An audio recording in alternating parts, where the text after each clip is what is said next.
Vivimos en un mundo en constante cambio que usted merece entender, porque es imposible interpretar la realidad que vivimos sin conocer cada uno de sus colores. Porque muchos son los tonos de la actualidad. Presentamos Matices. Una producción de Noticias Monumental.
La radio de Costa Rica, ¿qué tal? Muy buenas tardes, bienvenidos a Matices. Yo soy Randall Rivera y les agradezco muchísimo que nos acompañen hoy viernes en el último programa de la semana, un programa que yo espero muchísimo una vez al año, que es el informe del Estado de la Nación.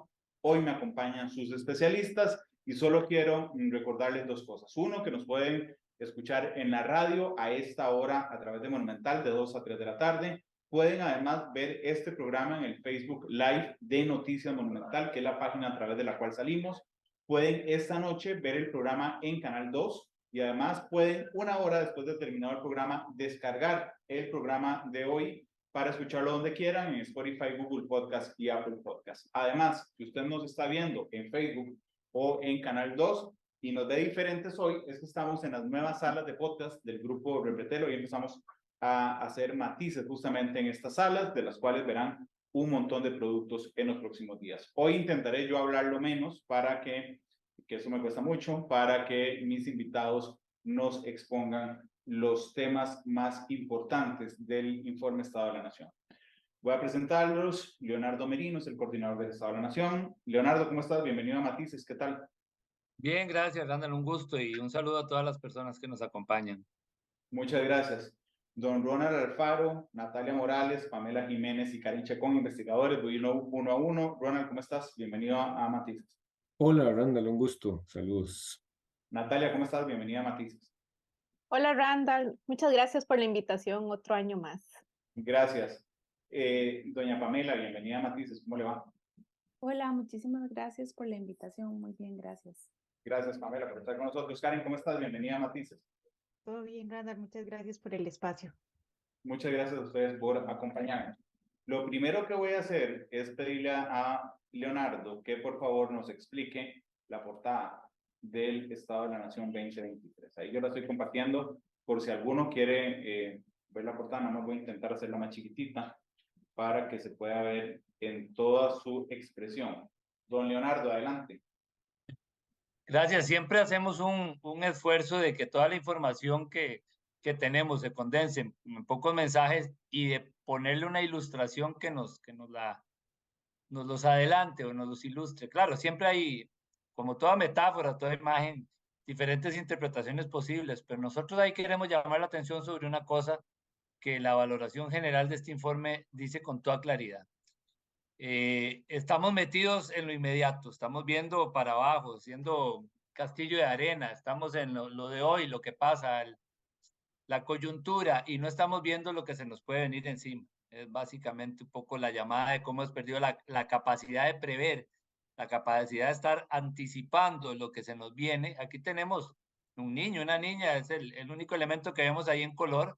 La portada está dominada por los grises de una tormenta, digamos, de una ola fuerte que puede venir. Ahí está ese niño sin percatarse, sin actuar de acuerdo al riesgo inminente que tiene, pero además quien está viendo, ¿verdad? Que habría que preguntarnos quién es, ¿verdad? Está ahí su familia, el país, la sociedad, pues no estamos tampoco necesariamente actuando para protegerlo. Tenemos que preguntarnos si lo vamos a hacer y cómo, si vamos a proteger a esa persona. Entonces, un poquito la llamada de que Costa Rica no solo está con un deterioro importante en cosas que son relevantes y para muchas personas, sino que hoy hemos perdido la capacidad de, además, estar hoy discutiendo, hablando, viendo, concentrándonos en cómo preparar el futuro y cómo evitar los peligros que se nos están viniendo, los cambios que se nos están viniendo, que es algo que en algún momento de la historia de Costa Rica ha tenido con cierta fortaleza, prever cuando hicimos la seguridad social, instituciones democráticas, áreas protegidas, y que hoy estamos realmente en la noticia del día. Eso es dicho cortito, Randall, Ok. lo que quisimos expresar en la portada. Leonardo, yo te voy a pedir para intentar hacer lo más ágil que pueda hoy, porque siempre, no sé, llevamos 5, 6, 7 años en que no logramos terminar en un programa el informe. Yo encantado, si quieren estar la otra semana también conmigo. Pero, Leo, yo te iba a pedir, por favor, porque yo siempre sigo el orden cronológico del informe, pero puede ser que en las prioridades que ustedes tienen, digamos, a la hora de contarnos el informe, sea diferente. Yo te voy a delegar, si me lo permitís, que vayas contándome a mí un resumen del informe y dándole la palabra a Ronald, a Natalia, a Pamela y a Karen respecto a estos temas, Leo. Si me das licencia, te hago una Adelante, sugerencia. La completa. sinopsis, que es el capítulo nuestro que resume todo, y la presentación que hicimos ayer al país, lo que hace es desglosar una promesa, ¿verdad? Lo que el año pasado mencionamos que estábamos abandonando un poco, ¿verdad? Que es esto de que este país es una democracia que tiene que estimular la producción, pero con justa distribución de la riqueza, en armonía con el ambiente, con educación y trabajo para buscar una vida digna. Nosotros organizamos esta presentación así y tal vez te puedo sugerir eso, porque creo que las compañeras y el compañero fácil podrían responder un poquito cómo estamos en medio de esa situación. Pamela, cómo estamos en estimular la producción. Natalia podría responder cómo estamos en hacerlo con justa distribución de la riqueza. Karen en armonía con el ambiente. Y como cierre, Ronald, que te podría explicar cómo está respondiendo el sistema político a eso. Si te parece, podríamos ir así. Claro, ese es el orden que tiene la sinopsis. Correcto, es el orden, desglosa en ese orden que te acabo de decir la promesa. Ok, ahí estoy yo en la sinopsis. Entonces, vamos a ver. Estimular la producción, ves ahí es la primera Claro. frasecita de esa promesa, está en la página que acabas de pasar. Adelante, Eso Leo. es una. Maneje Ahí matices, abajo a la tenga derecha. licencia. Sí. Ajá. Abajo a la derecha, el gráfico. No, me refiero al título ahí en la Sí, sección. adelante, Es que adelante. son varios temas, ¿no? Que se desarrollan en medio de eso. Adelante, tiene usted la licencia de manejar matices hoy, don Leo. Caramba, eso es un honor. La Pamela Jiménez, coordinadora del capítulo económico, nos va a responder cómo está Costa Rica cumpliendo la promesa de estimular la producción y en todas estas cosas, Randall, con una visión de coyuntura, un poquito, que acaba de pasar, que está pasando, y con visión de mediano plazo en las cosas más estructurales, digamos. Adelante, Pamela. Bueno, el informe de Estado de la Nación en materia económica lo que identifica es que en el 2022 y principios del 2023 lo que vemos es un retorno de la economía a los indicadores, a las tendencias de largo plazo en los principales indicadores. Por ejemplo, en términos de crecimiento, después del golpe de la pandemia y el efecto rebote del 2021, como el proceso de recuperación, ya para el 2022 y 2023 ya vemos esas tendencias de largo plazo en que en promedio la economía vuelve a un crecimiento de 4,5%. Mientras que en materia fiscal lo que vemos es una mejora sustancial en el déficit fiscal que se reduce a una tasa de 2,5% del PIB, una de las más bajas de la última década, y que esta mejora logra volver a una mejor sostenibilidad en las finanzas públicas. Sin embargo, esta aparente normalización en las tendencias económicas. Yo estaba celebrando. ¿Ah? Yo estaba celebrando.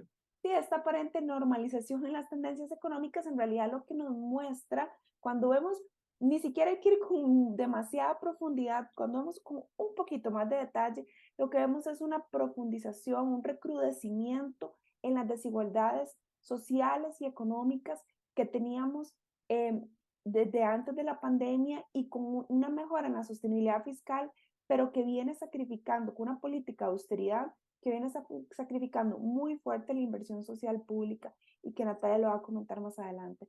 Entonces, un poco ligado a esta promesa de estimular la producción, primero que todo, este crecimiento no está ocurriendo en todos los sectores, ni en la misma forma, ni en el mismo ritmo. Cuando vemos, por ejemplo, el crecimiento de las zonas francas, tienen un crecimiento de 2 dígitos, de alrededor del 11%, mientras que la producción que está fuera de zonas francas crece a un ritmo inferior al 4%. ¿Qué es lo que pasa? Que aunque las zonas francas, si uno vive cerca del Coyol o de Belén, uno piensa, bueno, es muy grande, pero en la práctica es una producción que representa alrededor de una séptima parte de la economía costarricense. O sea, crece muy rápido, pero sigue representando una pequeña parte del total de la economía. La mayor parte de la producción costarricense está fuera de las zonas francas. Crece a un ritmo mucho más lento, pero además tiene desafíos estructurales que hemos evidenciado que no han mejorado en los últimos años. Las empresas que no están vinculadas con el mercado internacional tienen una probabilidad de sobrevivir en el tiempo mucho más baja. Y tienen además, es una producción que tiene una productividad que se ha mantenido estancada. Mientras que las zonas francas tienen una productividad que crece muchísimo, con exportaciones con alto contenido tecnológico, el resto de la producción tiene dificultades para crecer, dificultades para sobrevivir, baja productividad, pero es la mayor parte de la economía.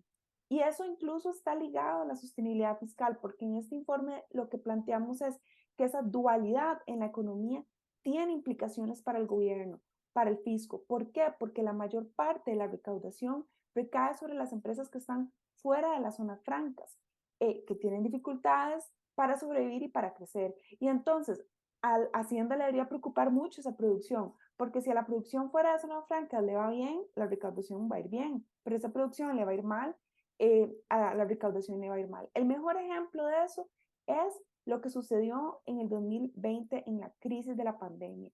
La producción de zonas francas creció más de un 10%. Pero ¿qué pasó con la recaudación? La recaudación cayó. ¿Por qué? Porque la producción que estaba fuera de zonas francas cayó. Entonces, lo que vemos es que esa promesa de estimular la producción en realidad ocurre en condiciones muy asimétricas, con condiciones del mercado laboral que también son muy asimétricas. La economía costarricense sigue estimulando más en promedio de la producción sin contratar más personas, con menos oportunidades laborales. Y entonces eso es un desafío muy grande porque no es difícil apostarle a las zonas francas, pero eso no va a significar una mejora sustancial para grandes grupos de la población, especialmente los sectores más vulnerables. Claro, y Pamela, perdón, también nos lleva a un tema filosófico y un tema social, digamos. ¿Cuál es el origen? O sea, los estados y la hacienda pública en general en los países no se crea para tener buenos números per se crea para que esos números se traduzcan, digamos, en un bienestar de la población. Y aquí estamos viendo de arranque, digamos, un divorcio entre esas dos cosas. Es decir, tenemos una inflación que ha mejorado, tenemos un crecimiento económico que ha mejorado, pero eso no se derrama, digamos, respecto al tema social. Estoy leyéndolo bien. Sí, de hecho que en materia de inflación analizamos que en el 2022 la economía costarricense experimentó una de las inflaciones más altas de 2 dígitos, que teníamos muchos años de no ver una inflación tan alta, pero cuando nos vamos a ver quiénes fueron los más afectados, fueron las familias de menores ingresos. ¿Y por qué? Porque los alimentos fueron los que más aumentaron. Entonces, si uno compara la inflación que experimentaron las familias de menores ingresos respecto a las de mayores ingresos, la inflación fue más alta para las familias más pobres. Y esto porque el costo de los alimentos aumentó más fuerte y de forma más prolongada, mientras que las familias de más ingresos, por ejemplo, que les afecta un poco más proporcionalmente el costo del transporte, aunque sí aumentó y las personas podrán recordar que rápidamente el costo de llenar el tanque del carro aumentó muy rápidamente, pero también rápidamente volvió a bajar.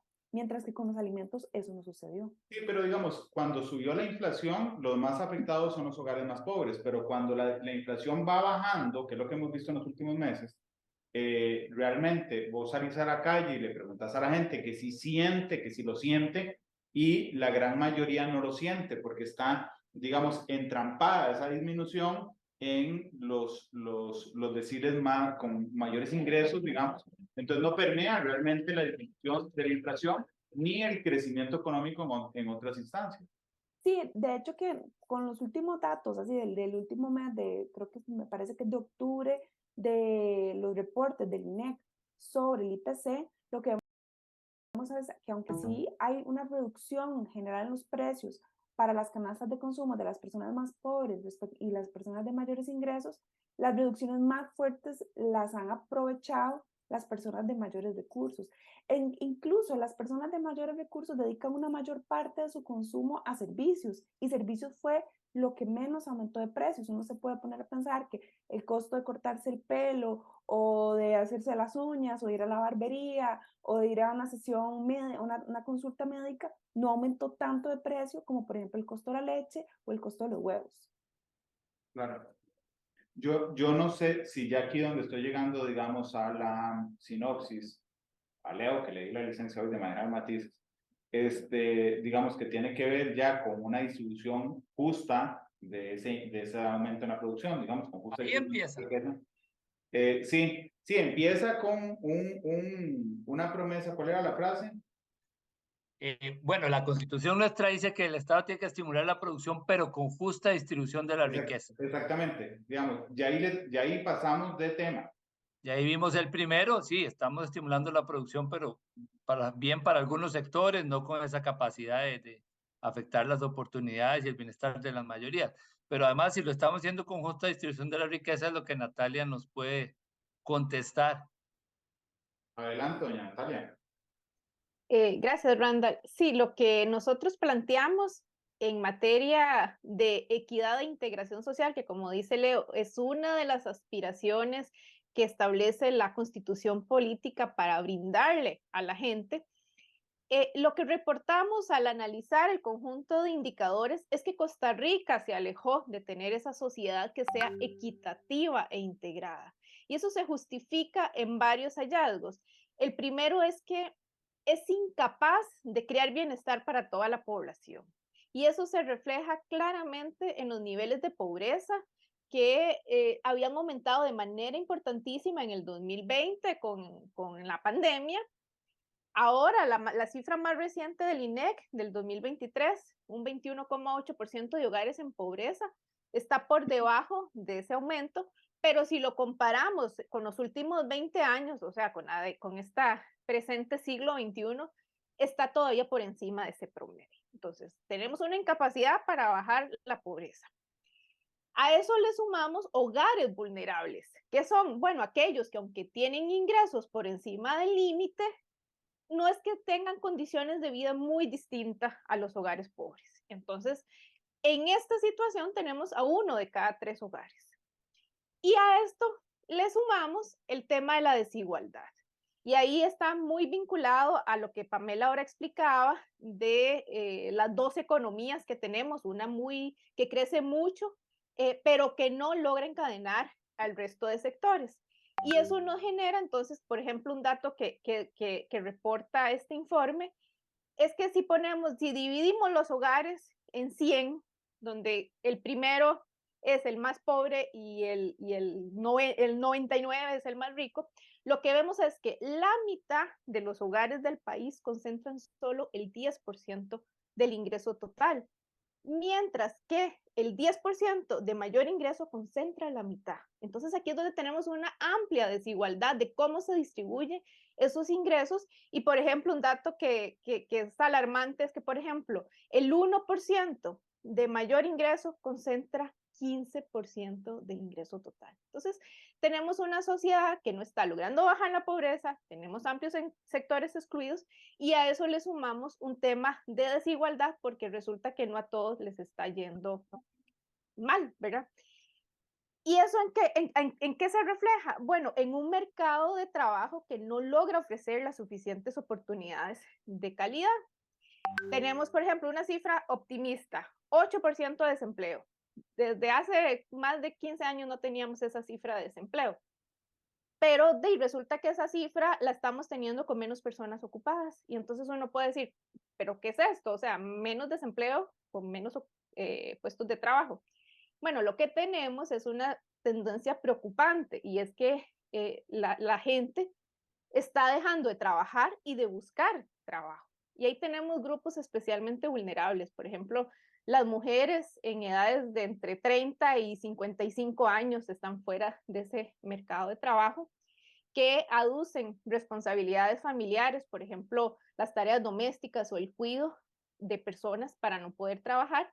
Tenemos también una salida de personas mayores de 55 años y tenemos además una destrucción importante de empleos informales, donde el sector formal no ha logrado absorberlos. Y entonces pareciera que algunos de estos puestos que se han perdido no se recuperaron y es esta gente que está engrosando las cifras de personas fuera del mercado. ¿Y esto por qué es importante? Bueno, porque la generación de ingresos de los hogares proviene principalmente del mercado de trabajo. Y si tenemos menos gente trabajando, vamos a tener menos producción y además muchos hogares que pueden ver todavía más complicado.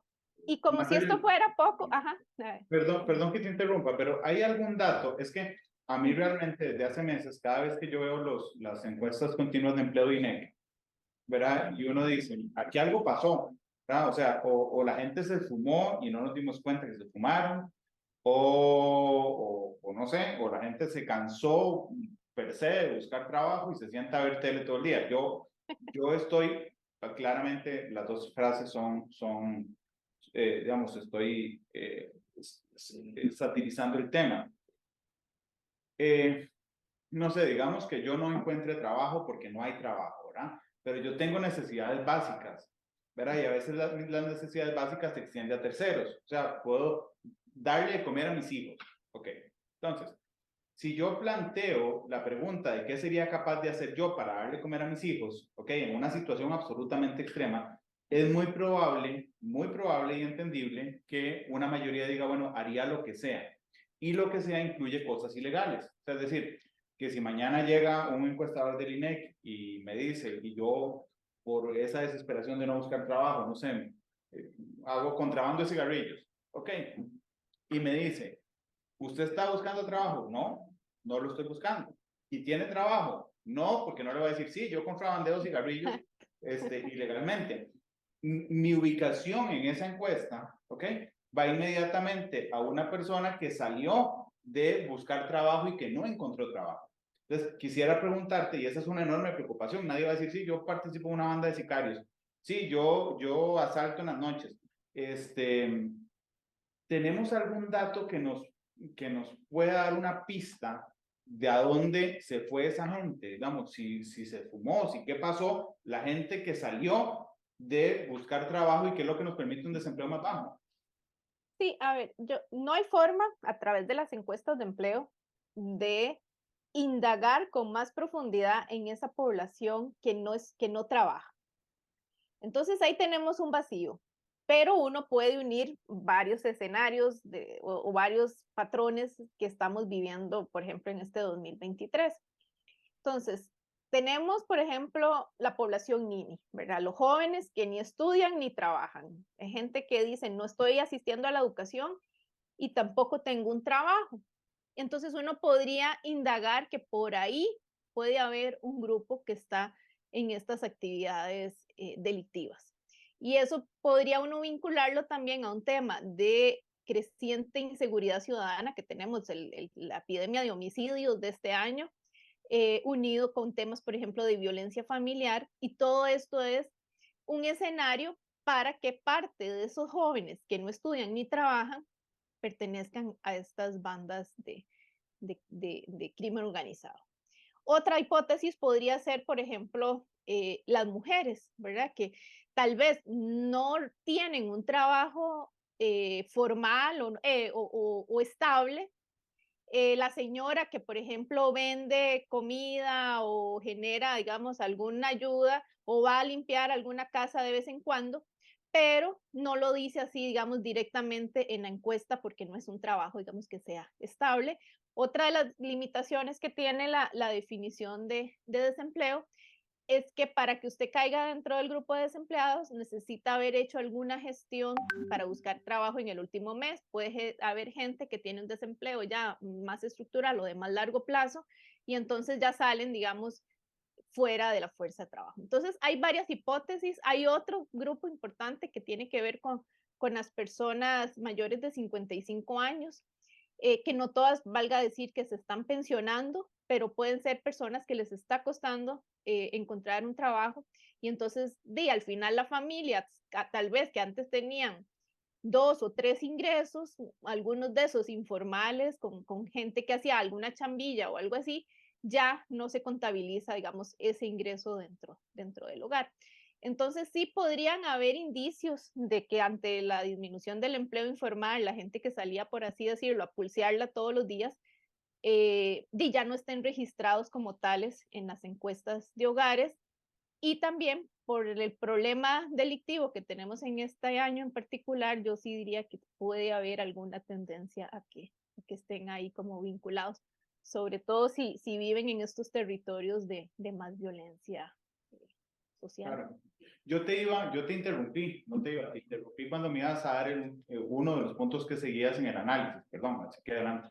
No hay ningún problema porque este tema de empleo es importante, porque si uno se queda con solo un indicador y uno puede decir, qué dicha que la tasa de desempleo esté bajando, pero hay que ver como todo el contexto general y no solo un dato en particular. Nos podríamos autoengañar, incluso como gobierno, como país y un montón de cosas. Así que te agradezco la explicación.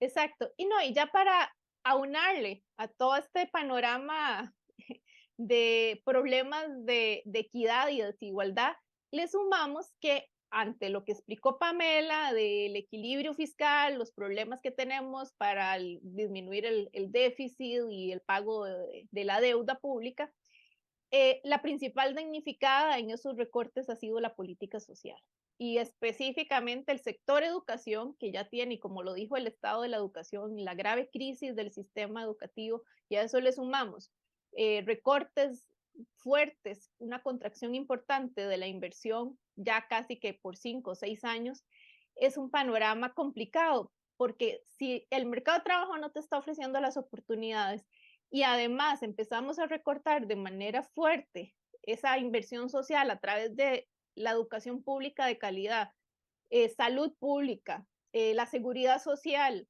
las ayudas que le llegan a las personas, la inversión, por ejemplo, en niñez y adolescencia, el escenario es bastante desfavorable. Y además el problema de recortar la inversión social muchas veces no es que la vemos hoy de manera inmediata, sino que eso se ve al cabo de 5 o 10 años. Entonces el escenario en esta materia social diríamos que es bastante desfavorable y lo que está ampliando son esas brechas entre aquellos grupos que logran acceder al un empleo de calidad y a los beneficios a una educación pública de calidad o a una educación privada, a hablar idiomas y todo, a trabajar en zonas francas, por ejemplo, versus el resto de las personas que no logran ni siquiera tener ese ingreso digno. Sí, realmente es muy preocupante lo que está pasando en lo social, ¿no?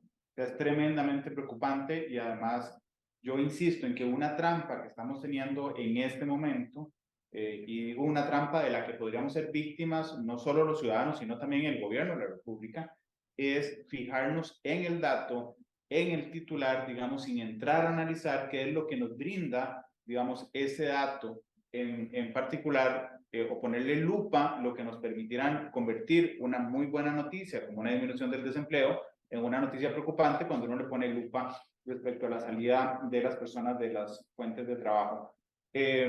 Leo, usted que tiene la licencia para manejar hoy matices, voy a ir a una pausa. Ah, bueno, te doy permiso. Gracias, no, le estaba pidiendo permiso. Voy a ir a una pausa y regresamos con más de matices porque nos quedan, vamos a ver, como unos 20 minutos de programa. Creo que lo ha distribuido bien don Leonardo. Vamos a la pausa, ya volvemos con más del Estado de la Nación.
La radio de Costa Rica, gracias por estar con nosotros. Estamos en Matices analizando el informe Estado de la Nación. Su coordinador, sus investigadores me acompañan hoy en Matices. Le he pedido a Leonardo Merino, que es el coordinador del Estado de la Nación, que tenga la licencia completa para distribuir los tiempos hoy en Matices con el fin de abonar lo más que podamos al análisis de, yo creo, el documento más importante, el estudio más importante que generamos en el país. Leo, adelante.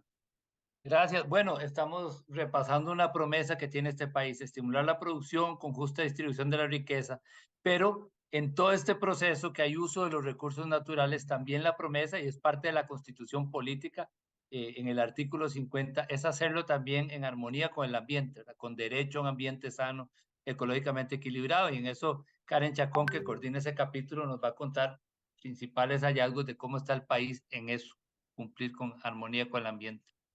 Karen, adelante. Muchas gracias, Randall. Sí, tal vez empezar contándoles que acá el mensaje central que plantea esta sinopsis del Informe Estado de la Nación 2023 en materia ambiental es que Costa Rica apostó ya hace muchos años, muchas décadas en realidad, por la conservación, y esa apuesta que hizo el país le ha generado logros históricos que se siguen consolidando. Pero paralelamente lo que observamos es que se registra un balance que es insostenible en materia ambiental, sobre todo cuando nos salimos de estos espacios que están bajo esquemas de conservación. Y a eso hay que sumarle que en materia de gestión y política ambiental, lo que observamos es que el país muestra signos de ambigüedad, estancamiento también, e incluso en algunos casos retrocesos que afectan negativamente el desarrollo humano sostenible del país. Quizá tal vez para empezar a desagregar un poquito este mensaje central, bueno, hay que recordar, ¿verdad?, que en términos de conservación, como decía, hicimos una apuesta como país hace ya muchas décadas. Costa Rica tiene hoy un 25,5% de su territorio terrestre bajo algún esquema de protección. Alcanzamos como un logro muy importante, un paso, un avance significativo en el 2021, una cobertura en el área marina del 30%. Y eso sigue generándonos réditos, ¿verdad? Tenemos todavía cosecha de esos esfuerzos que hizo Costa Rica. Uno de esos es la cobertura forestal, que es de un 57,1%, el valor más alto que registramos en Costa Rica, pero además que nos muestra que el país sigue una tendencia que es contraria a lo que se observa a nivel internacional. El tema está en que estos logros, ¿verdad? Y estos réditos que sigue cosechando Costa Rica enfrentan riesgos, ¿verdad? Uno de estos, por ejemplo, asociado a la desigualdad que hay en el acceso a estos espacios, y eso lo vimos con una fotografía que se hizo concretamente para el caso de la gran área metropolitana, donde se analiza la infraestructura verde. El país tiene en este espacio, pese al crecimiento urbano que experimentó también en las últimas décadas, una cobertura de un 47,1%. Es esa imagen, ¿verdad? Es esa imagen que estamos viendo. Sí, sí, esa es la imagen, exacto. Ahora hay una cobertura arbórea importante, pero con un acceso desde el punto de vista social que es desigual por parte de la población. A eso además hay que sumarle otros riesgos que están en términos de la cantidad de especies que se encuentran bajo amenaza, que siguen aumentando a nivel internacional, y en el caso de Costa Rica no es la excepción. También el incremento en los incendios forestales. Entonces hay un conjunto de elementos, ¿verdad?, que configuran un escenario de riesgos, ¿verdad?, que ponen un poco también o que amenazan justamente un poco estos logros históricos. Y a eso, Randall, habría que sumarle además que lo que observamos, ¿verdad?, es que el país tiene resultados negativos que son persistentes, ¿verdad? ¿Qué significa esto? Que son resultados negativos que estamos acumulando ya desde hace varias décadas, patrones que comprometen justamente la sostenibilidad ambiental. Un ejemplo, pero en el capítulo registramos varios, es en la parte agrícola, ¿verdad? En este caso, en este ámbito, Costa Rica tiene un estancamiento en patrones que comprometen la sostenibilidad. Por ejemplo, el alto uso de agroquímicos que hacemos. Costa Rica figura además a nivel internacional entre un conjunto de 100 naciones que se analizaron como el país que más plaguicidas utiliza entre el 2020 y el 2020 por hectárea. Pero entonces hay un conjunto de indicadores donde observamos que ese estancamiento, o donde no hay cambios en algunos de estos patrones, generan justamente retroceso, ¿verdad? Nos generan retroceso y que compromete de nuevo la calidad ecológica, pero también la sostenibilidad ambiental, y que además tiene efectos sobre las personas, ¿verdad? el hecho, por ejemplo, de tener un alto consumo de agroquímicos no solo afecta en términos ambientales, por ejemplo, el recurso hídrico, los suelos, sino que también le genera efectos a la población. En algunos casos, porque encontramos que hay focos de contaminación de agroquímicos en algunas fuentes de agua, lo que dificulta la disponibilidad de ese recurso, pero también la garantía de la calidad de ese recurso para las personas. Pero también, por ejemplo, el alto uso que hacemos de agroquímicos nos crea como país una alta dependencia que en momentos de crisis como los que se generaron durante la pandemia o más recientemente la guerra entre Rusia y Ucrania, aumentan los costos de esos insumos y eso se traduce en un aumento de los costos de producción y a su vez también en un incremento de los precios que pagamos las personas en el país por los alimentos, asociado a lo que ya señalaban las compañeras, pero también a temas como el de la seguridad alimentaria y nutricional. Entonces, en todo este marco, también lo que encontramos es que la institucionalidad pública genera una respuesta que es débil y que además también es contradictoria, y ahí lo que hacemos es un análisis sobre la política pública y los avances, pero también identificamos evidencias de retroceso que tenemos en esta materia, y por eso decimos un poco de que hay algunos signos de ambigüedad.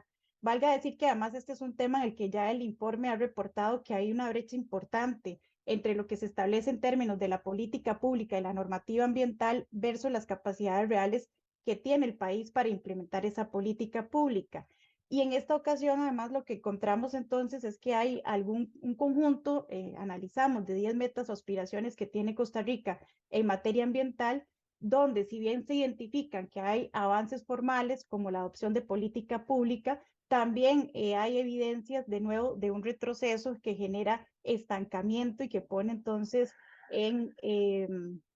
digamos, un poco en duda la posibilidad de que el país alcance algunas de estas metas, por ejemplo, la carbono neutralidad y la descarbonización, pero que fundamentalmente comprometen el desarrollo humano y la sostenibilidad ambiental.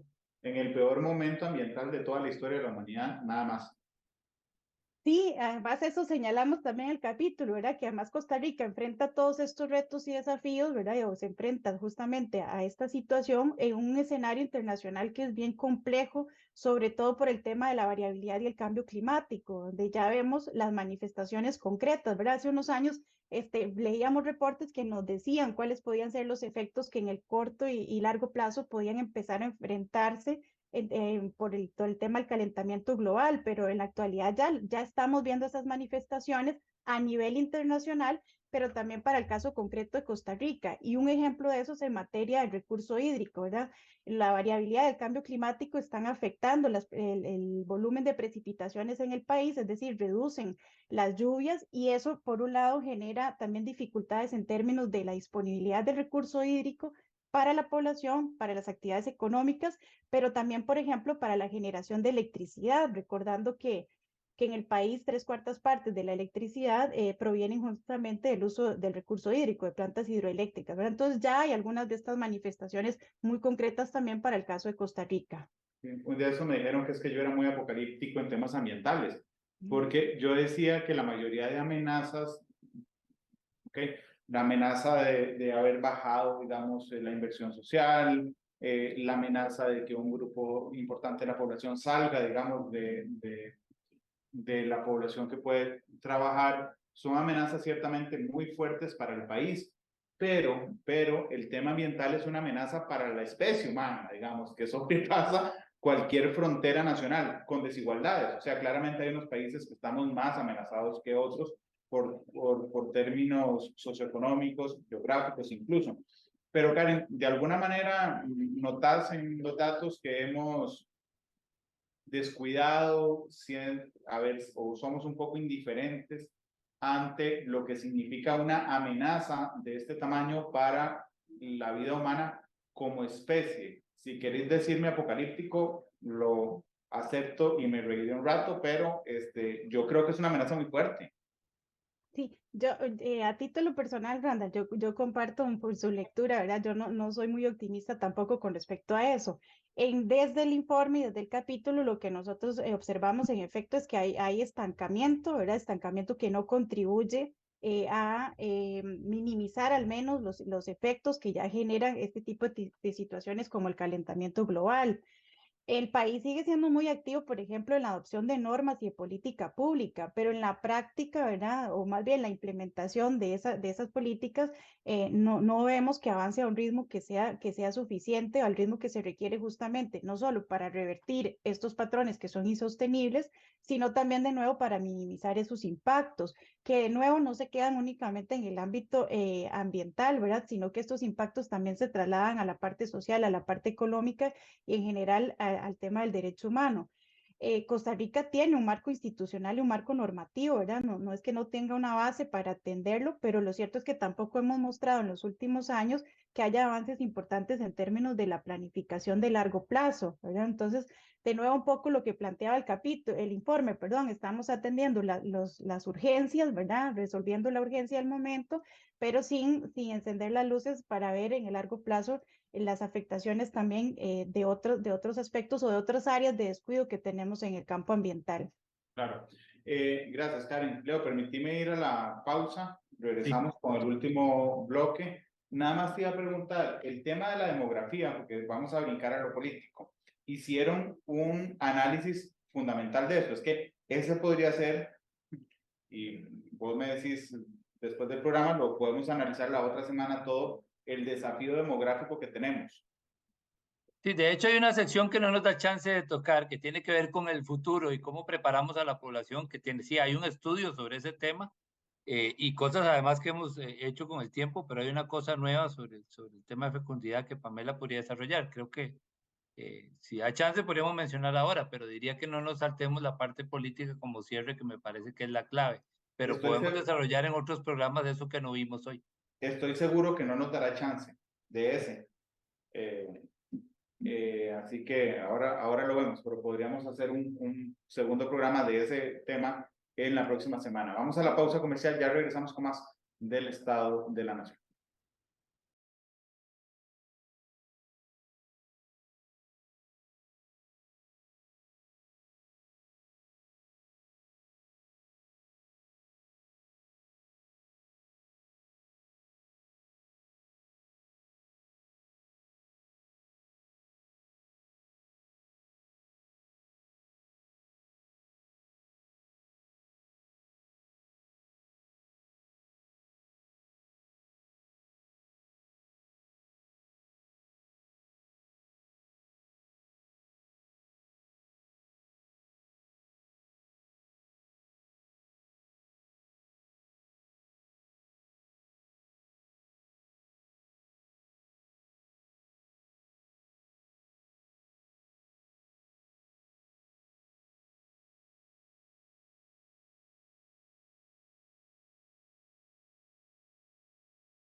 La radio de Costa Rica, gracias por estar con nosotros hoy cerrando semana laboral. Les recuerdo que 1 hora después de terminado el programa estará disponible en podcast en Spotify, Google Podcast y Apple Podcast. Gracias por estar con nosotros. Este es el último bloque hoy de análisis del Estado de la Nación.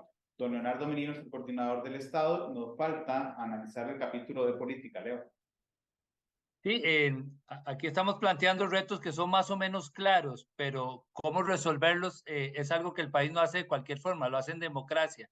Y eso es una de las grandes promesas también de nuestra Constitución. Ronald nos va a contar cómo está esa capacidad de la democracia de entregar soluciones, de llegar a acuerdos y de construir respuestas para la ciudadanía.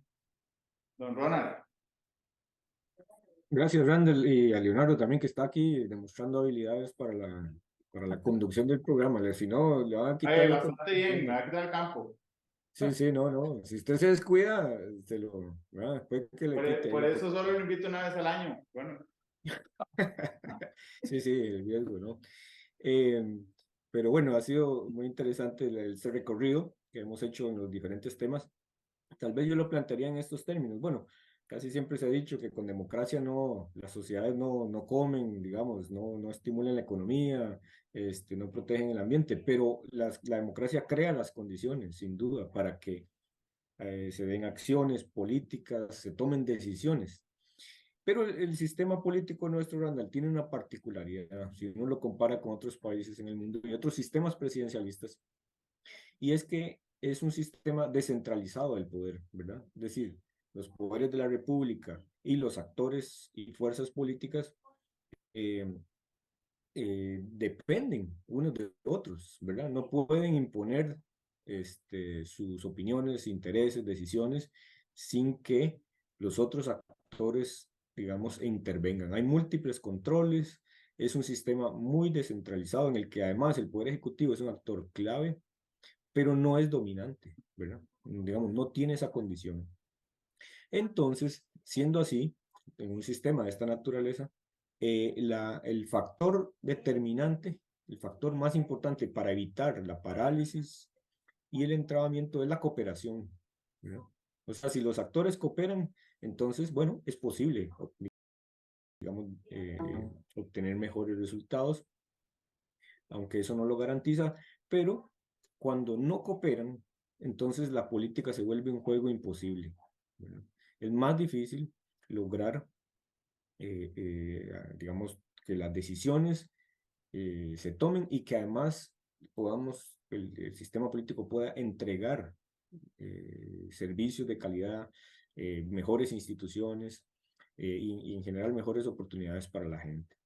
Y lo que estamos observando es que en el periodo que analizamos hemos visto un deterioro de los mecanismos de cooperación entre los actores políticos. En parte porque los actores están muy debilitados, ¿no? Es decir, los partidos políticos están son organizaciones cada vez más débiles, la gente no se siente representada por ellos ni por sus autoridades, pero también al mismo tiempo porque hay un estilo más confrontativo, digamos, de hacer política. Y eso vuelve más difícil el proceso de toma de decisiones. Y aparte de ello, bueno, hay una situación que lo agrava, que agrava ese deterioro en el uso de los mecanismos de cooperación, que es esta profunda crisis de representación política. ¿Cómo se manifiesta esa crisis? Bueno, tenemos un indicador y una investigación nueva que hicimos en esta oportunidad, que nos da nuevas explicaciones al por qué está aumentando el abstencionismo en Costa Rica conforme van pasando las elecciones. ¿Qué sabemos? Bueno, sabemos que cuando analizamos la relación entre el ingreso de las personas, los ingresos salariales y la participación, los sectores que más se han retirado de la política en este siglo han sido los sectores de estratos medios, ¿no? Y ahí tenemos un desafío, porque ese ha sido un pilar muy importante de nuestra democracia. Entonces, tenemos un sistema diseñado para la cooperación, con actores debilitados y además agravado por un tema de esta crisis de representación política. Y cuando en la política no se da la cooperación, cuando los actores no cooperan, entonces esto produce enfrentamientos. Y lo que estamos observando es que hay una mayor judicialización de los asuntos públicos, ¿verdad? Esto es, bueno, como los actores y las fuerzas no se ponen de acuerdo, no toman decisiones, no hay alianza, no hay negociación, incluso no conversan, ¿verdad? Entonces, a lo que se recurre es un árbitro que venga a decir, ¿verdad? Digamos, hacia dónde se inclina la balanza de la decisión. Entonces, estamos observando una mayor judicialización de los asuntos públicos. ¿De cuáles? De todos, de las decisiones, de las leyes, de los decretos, de distintas acciones, como un reflejo de este deterioro en los usos y los mecanismos de cooperación. Y el otro aspecto que también este año el informe señala es que, además de estos enfrentamientos están llevándonos a un terreno inédito para la sociedad costarricense, que es las lesiones al régimen de libertad de expresión y de prensa. Y ahí hay un aumento muy importante en la cantidad de recursos de amparo sobre este tema. Que está en el gráfico. Correcto, en el gráfico que se aprecia en este momento, que es, bueno, ha venido creciendo desde el 2013, ¿verdad? No es que ahora eso nos acaba digamos, de reventar, sino viene una tendencia, digamos, creciente. Entonces, Vean que este escenario es complicado porque es un mecanismo, o sea, un sistema que está diseñado para que cooperemos, pero ahí no hay señales de que hay un abandono más bien, ¿verdad? Un abandono, sobre todo la administración Chávez, de crear coaliciones.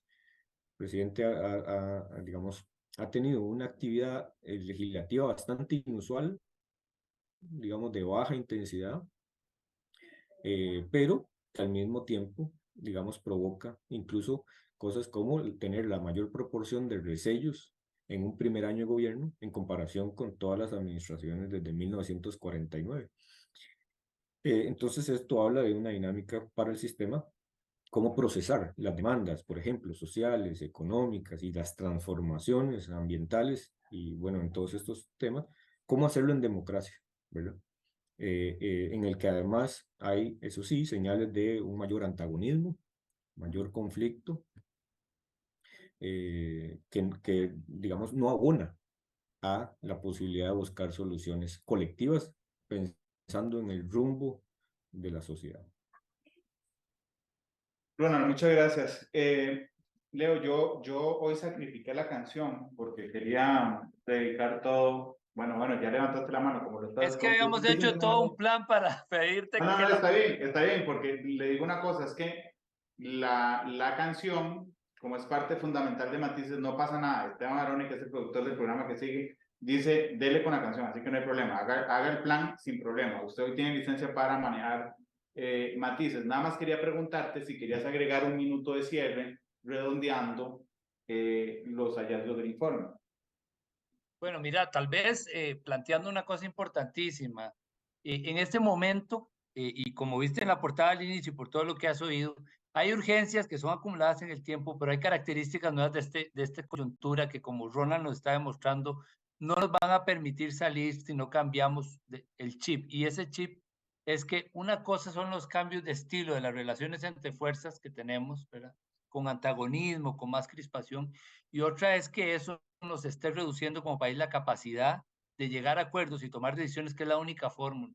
Entonces, tal vez como cierre recordar, como cierra nuestro informe, es llamar a conversar, pero eso hay que hacerlo recordando varias cosas. Ahorita el Estado de la Educación que conociste hace poco nos probó que hay acuerdos que ya tenemos que no cumplimos. Entonces, llamar al acuerdo es como cliché un poquito, ¿verdad? Tal vez como tradición. Y este informe nos demuestra que estamos cerrando canales para poder hacer acuerdos nuevos. Esa no puede ser. Por ahí, lo que sí es claro es que no vamos a resolver problemas de mediano plazo y plantearnos el futuro. Este país tiene que hablarse entre actores políticos y sociales que pueden no quererse o no gustarse entre sí, pero el sistema no les permite prescindir unos de los otros. Así que, bueno, eso. Leo, muchas gracias. Gracias, Natalia. Gracias, Pamela. Gracias, Karen. Gracias, Ronald. El lunes tendremos un nuevo capítulo de El Estado de la Nación. Le pondremos lupa a varios puntos importantes. Pero, don Leonardo, cuénteme cuál era el operativo de la canción. No, el operativo era decirte a vos que la pusieras. Que no sé si nunca te dejas, pero para que veas lo que siente uno cuando... ¿Dejarme a mí? Sí. Y Randall, cerrarnos el programa con una sugerencia de canción, por favor. Vamos a ver. Está bien, les acepto el reto. Y hay una, espérate, para ver, porque la escuché ayer o antier, pero necesito la nueva. Me puso la tarea difícil, Randall, ahí. Sí, me puse una tarea difícil yo.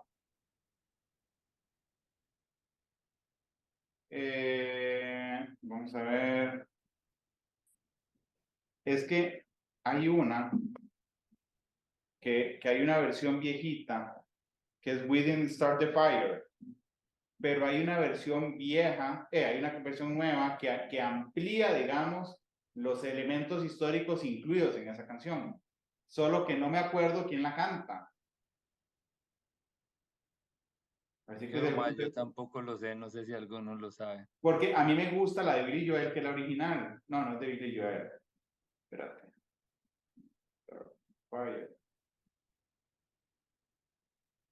Ahora sí me pusieron a sudar ustedes. Pasa. Vamos a ver, espérense. Porque es que... A ver si suena, aquí lo estoy oyendo yo, a ver. Bueno, no importa, vayamos con la de Billy Joel. Porque no sé quién canta la nueva. Eso es culpa de las generaciones, porque mi hijo me la puso en el carro antier, y yo le dije, mira, y me dijo, no es la vieja, oíla bien, y tiene razón.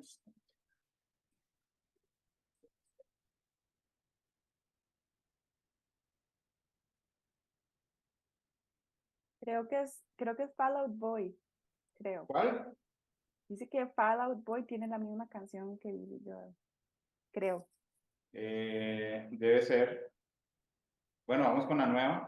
¿Y por qué esa canción? Porque ninguna, digamos, vamos a ver, yo debo ser un toquecito mayor que algunos de ustedes, pero realmente creo que en grupo somos de la misma generación. Y realmente hay un deterioro que nosotros no empezamos, ¿verdad? Digamos, que heredamos respecto a un montón de temas que hoy nos cuestan muchísimo arreglar. Voy a poner el ejemplo del tema ambiental, el tema social, el diseño del Estado costarricense que se creó, digamos, yo creo que con bastante éxito en la Constitución del 49, que tuvo un apogeo enorme en los 60s y los 70s. Después no se supo ver